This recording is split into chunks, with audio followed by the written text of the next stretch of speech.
안녕하십니까. 재정회계법인의 손채은 회계사라고 합니다. 오늘은 35회차 가업상속공제 후 5년간 사후관리에 대해서 알아보도록 하겠습니다. 가업상속공제는 300억에서 600억 정도의 혜택을 주기 때문에 그 사후관리 요건 또한 매우 엄격합니다.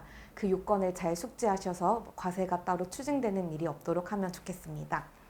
핵심 내용을 보시면 가업용 자산의 40% 이상을 처분하거나 가업에 미종사하거나 지분이 감소하거나 5년간 정규직 및 총급여액의 전체 평균이 기준급여액의 90%에 미달하게 되는 경우 세액이 추징세액이 부과된다고 되어 있습니다. 가업상속공제 사후관리란 가업상속공제를 받은 가업상속일이 그 사후 의무 관리를 이행하지 아니한 경우에 추징이 되는 제도로 생각해 주시면 됩니다. 그래서 공제받은 금액에 가업용 자산을 처분하게 되면 그 처분율을 곱하고 기간별 추징률을 곱한 금액에 이자 상당액이 더해져서 추징이 되게 되는 것으로 이해해 주시면 되는데, 현재 기간별 추징률은 100%로 일괄 적용되고 있습니다. 하나씩 가업상속공제 사후 의무 이행 등 거 하나씩 살펴보도록 하겠습니다. 먼저 가업용 자산을 40% 이상 처분한 경우입니다. 가업용 자산 처분 비율은 상속 개시 현재 가업용 자산의 가액분의 처분한 자산 비율로 계산해 주시면 되는데, 40% 이상 자산을 처분하게 되면 가업을 더 이상 영위하는 게 어렵다고 보고 더 이상 혜택을 주지 않겠다라는 의미로 이해해 주시면 되겠습니다. 가업용 자산은 개인 기업과 법인 기업이 조금씩 다른데, 개인 가업의 경우에는 직접 사용되는 유형 자산을 직접 더해주는 것으로 생각하면 됩니다. 토지, 건축물, 기계, 장치 등 사업용 자산으로 보고 있습니다. 법인 가업의 경우에는 사업 무관 자산이라고 하는데, 이 자산을 제외하고 법인의 사업에 직접 사용되는 사업용 고정 자산이라고 생각해 주시면 되겠습니다. 두 번째, 사후 관리 요건 위배한 경우입니다. 상속인이 가업에 종사하지 않게 된 경우를 의미하는데요. 단순히 폐업하거나 휴업하거나 이런 경우만을 의미하는 것이 아니라 대표이사로 재직하지 않게 되면 사후관리 요건을 위배한 것으로 봅니다. 대표이사 등으로 종사하지 아니하는 경우가 있겠고, 주된 업종을 변경하는 경우도 이 요건을 충족하지 않는 것으로 보는데, 어느 정도의 룸은 존재합니다. 뒤에서 자세히 말씀드리도록 하겠습니다. 그 다음에 이제 주식 등을 상속받은 상속인이 지분율이 감소된 경우도 이 요건을 위배한 것으로 보는데요.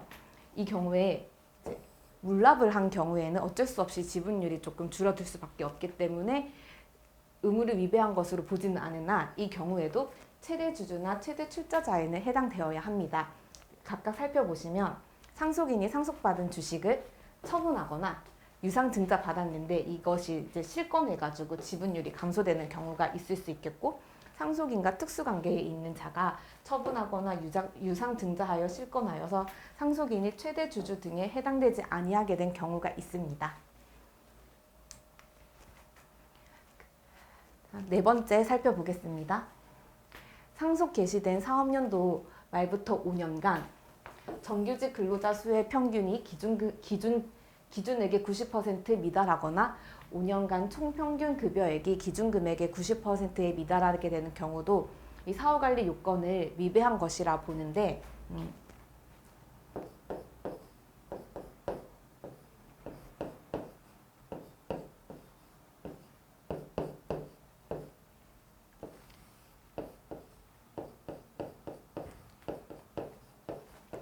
X2년도에 상속이 개시됐다고 본다면 상속 개시 이전 2년간 총급여가 있을 것이고 정규직 근로자 수가 있을 것인데, 이 2년간 총급여와 정규직의 전체 평균의 90% 금액을 여기서 말하는 기준 고용 인원, 기준 총급여액이라고 생각해 주시면 됩니다. 그리고 이제 상속 개시 이후 5년간 총급여와 정규직의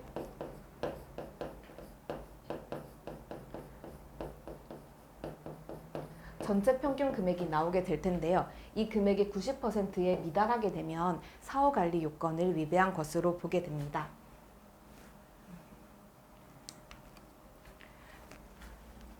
앞서서 살펴봤던 그 가업 업종 변경을 하게 되면 어느 정도의 룸이 있다고 말씀드렸는데 가업 주된 업종을 변경하는 경우 사후관리 요건을 위배한 것으로 봅니다. 더 이상 상속인이 가업에 종사하지 아니하게 된 경우로 보기 때문인데요. 이 경우 한국표준산업분류 내에 따른 대분류 내에서 업종 변경은 허용해주고 있고 평가심의위원회 심의를 거치는 경우에는 업종 변경을 허용해주고 있습니다. 이 두 가지 때문에 앞서서 어느 정도 룸이 존재했다고 말씀드렸던 것입니다. 사례를 살펴보겠습니다. 업종 변경은 대분류 내에서 가능하다고 했는데 업종은 크게 대분류, 중분류, 소분류 이렇게 나눠질 수 있습니다. 대분류 제조업 안에서는 화학물질 및 화학제품 제조업이 있을 것이고 의료용 물질, 의약품 제조업이 있을 것인데 이 안에서도 이제 다른 여러 가지 업종이 존재할 텐데 이 업종 내에서는 자유롭게 변경이 가능하다고 이해해 주시면 되겠습니다. 즉 비료 농약 및 살균 살충제 제조업을 영위하다가 의약품 제조업으로 변경해도 사후관리 요건을 위배한 것은 아닌 것으로 이해해 주시면 되겠습니다. 오늘 준비한 강의는 여기까지입니다. 강의 관련해서 궁금하신 내용이 있으면 유튜브 댓글에 달아주시거나 사무실로 연락 주시면 성실히 답변 드리도록 하겠습니다. 감사합니다.